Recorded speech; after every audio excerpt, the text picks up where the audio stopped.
অক্ষরে একটা গ্রোপো action camera কিনছিলাম, গ্রোপো 9। সো এইটা আসলে ঠিকভাবে ব্যবহার করা হয় নাই, এই কারণে এটার ব্যাটারি ড্যামেজ হয়ে গেছে।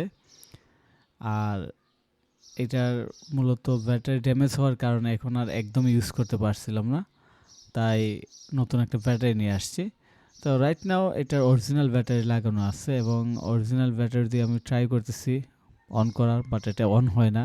তো এই যে দেখতেছেন এটা অন হয় না। তো আপনারা এটা কেচিং দেখে ভাবতে পারেন যে ক্যামেরার গ্রোপও বললাম, বাট কেচিং তো অন্য কোম্পানির।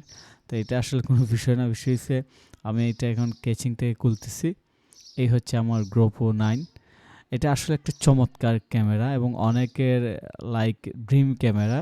যারা ব্লগিং করতে চায়, অনলাইন থেকে ব্লগিং করে ইনকাম করতে চায়, তাদের জন্য এটা আসলে একটা খুবই ড্রিম ক্যামেরা কিংবা একটা শখের ক্যামেরা বলা যায়। তো আমিও শখ করে কিনছিলাম, বাট আসলে আমি ওইভাবে ভিডিও করতে পারি নাই, এই জন্য এইটার ব্যাটারির এই অবস্থা। তো নতুন ব্যাটারি নিয়ে আসছি তুলনামূলকভাবে অনলাইন থেকে অনেক কম দামে, কারণ আমি আলহামদুলিল্লাহ অ্যাক্সেসরিজ রিলেভেন্ট প্রোডাক্টগুলো অনেক কমে কেনার সোর্স অলরেডি আমার জানা আছে। তো আপনারা যদি অনেক কমে অনলাইন থেকেও কমে কোনো online related digital product related কোনো অ্যাক্সেসরিজ টুলস কিংবা ডিভাইস কিনতে চান, অবশ্যই কমেন্ট করে জানাবেন কিংবা যোগাযোগ করবেন।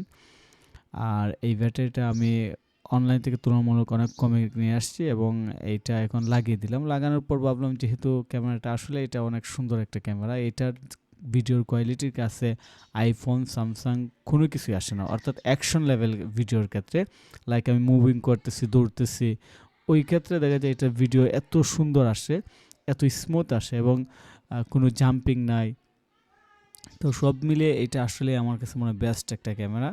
যারা মোটো ব্লগিং করেন কিংবা বাইরের মধ্যে সবচেয়ে বেশি থাকেন কিংবা ঘরের বাইরে অর্থাৎ ঘোরাঘুরি করেন, তাদের জন্য এই ক্যামেরাটা খুবই বেস্ট। এটার কোয়ালিটি খুব ভালো, এটা ভয়েস কমান্ড দিয়ে চালানো যায়, অ্যাপস দিয়ে চালানো যায়। তো এই যে নতুন ব্যাটারি লাগানোর পর এটার ভিডিও কিন্তু চলে আসছে, অর্থাৎ এটা পাওয়ার অন হয়েছে।